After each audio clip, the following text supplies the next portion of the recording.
انسان کو یہ حکم دیا گیا ہے کہ وہ جہاں بھی ہے وہ اللہ کا بندہ بن کے وقت گزارے، اس کے ذہن اور نظریات ٹوٹے نہ، بکھرے نہ، وہ یہ سمجھے کہ اللہ تبارک و تعالیٰ نے اگر کچھ مجھے دیا ہے تو اپنے فضل سے دیا ہے۔ ہمارے ہاں یہ ہوتا ہے کہ اگر کسی شخص کو کوئی چیز خدا اپنے فضل سے دیتا ہے تو وہ اسے نہ اپنا حق سمجھنے لگتا ہے،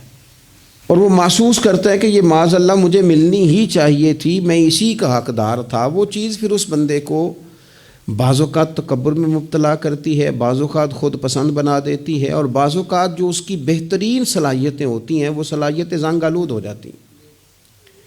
اخلاقی کمزوریاں اس کے اندر جڑ پکڑ جاتی ہیں۔ محبوب سبحانی، حضرت غوث اعظم صمدانی،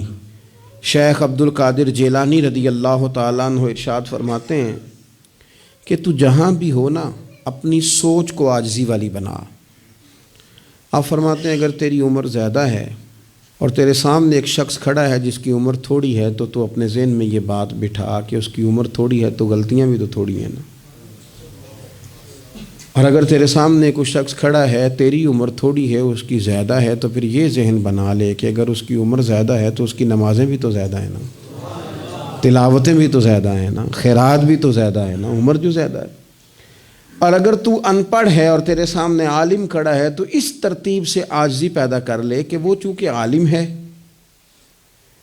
تو میں تو بہت سارے کام اپنی جہالت کی وجہ سے غلط کر لیتا ہوں، لیکن وہ عالم ہے تو اپنے علم کی بنیاد پر یقیناً وہ مجھ سے زیادہ خیر کٹھی کر رہا ہے۔ اور اگر تو عالم ہے اور تیرے سامنے جاہل کھڑا ہے تو پھر بھی تو اپنی طبیعت میں عاجزی لا، اور تو یہ ذہن بنا کہ وہ اگر کوئی غلطی کرے گا بھی تو اپنی جہالت کی وجہ سے کرے گا، تو مجھے تو پتہ ہے سارا، ایسا نہ ہو کہ میرا گناہ ڈبل لکھ دیا جائے۔ اب جہاں ہیں، جس ترتیب سے ہیں، اس ترتیب سے ہی اپنی طبیعت کے اندر عاجزی لائیں۔